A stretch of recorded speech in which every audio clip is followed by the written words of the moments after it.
এটা আমার? হ্যাঁ তোর, এটা আমার জীবনের প্রথম পুরস্কার। আসানসোলের জেলার আমার অভিনয় খুশি হয়ে এটা আমাকে দিয়েছিলেন। আজ তোর অভিনয় দেখে আমি খুশি হয়ে এটা তোকে দিচ্ছি। নে ধর। থাক, থাক, থাক, থাক। আর শোন, ঘুমিয়ে থাকা মানুষকে ঘুম থেকে তুলে তাদের সত্যের পথে এগিয়ে নিয়ে যাওয়া, আজ সেই কাজটা তুই করেছিস। হ্যাঁ, এবার বলুন আপনারা কি জানতে চান। আমরা শুনেছি আপনি নাকি আসানসোল কলিহারি বেল্টের ডন ছিলেন। মানুষ খুন করতে আপনার একটু হাত কাঁপতো না, এটা কি ঠিক? কিছুটা ঠিক, কিছুটা ভুল। আমি শুধু তাদেরই শাস্তি দিতাম যারা আমার চোখে অপরাধী।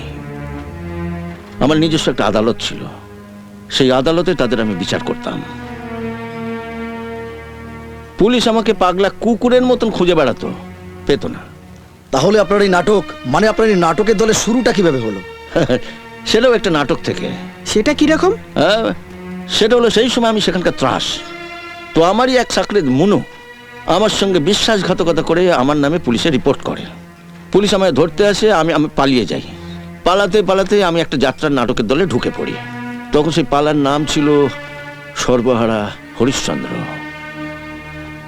আমার জীবনটাই পাল্টে দিল রাজা হরিশ্চন্দ্র।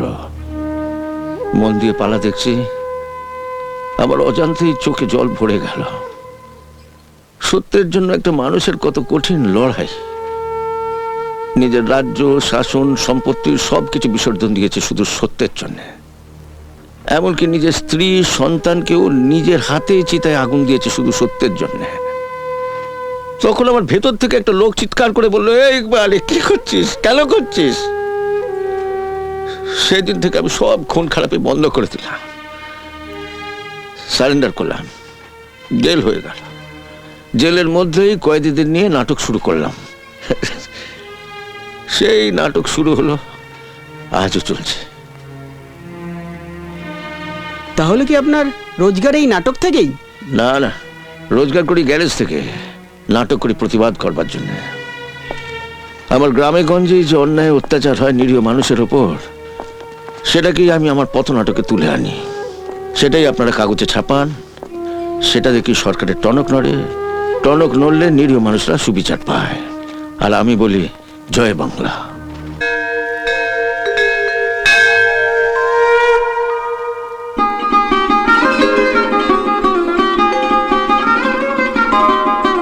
শর্মিলা দিদি, শর্মিলা দিদি, চেঁচাচ্ছিস কেন? ঠাকুর ডাকছি না? তোমার জন্য একটা দারুণ খবর এনেছি।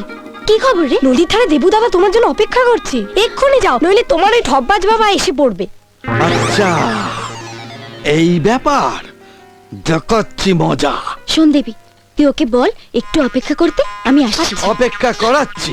বাবা, কি রে, দিদিকে লুকিয়ে লুকিয়ে? কি রে, তাই তো ভাবি, তুই আমাকে ছাড়া মন্দিরে একা একা পুজো দিতে আসতে চাইতিস কেন?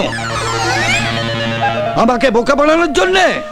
আমার নাম অবনী ঘোষ, আমি MBBS, MA, MPhil, LLB, MCom। আমার সঙ্গে চালাকি? তোকে না কতবার বলেছি ওই বেকার বাউন্ডারের ছেলেটার সঙ্গে তুই মেলামেশা করবি না। বাবা, দেবু এখন বেকার, কিন্তু নাটক করছে। ও দুদিন বাদে কলকাতায় যাবে, সিনেমা করবে। ভাবো কত বড় সুপারস্টার হবে, ওর কত টাকা হবে। সুপারস্টার হবে? হ্যাঁ, কত টাকা হবে? যখন হবে তখন দেখা যাবে। এখন নো মেলামেশা। তুই মন্দিরে পুজো কর, আর আমি ওই হতভাগা পুজোটা নদীর ঘাটে করে আসি। বাবা শোনো, যেও না বাবা।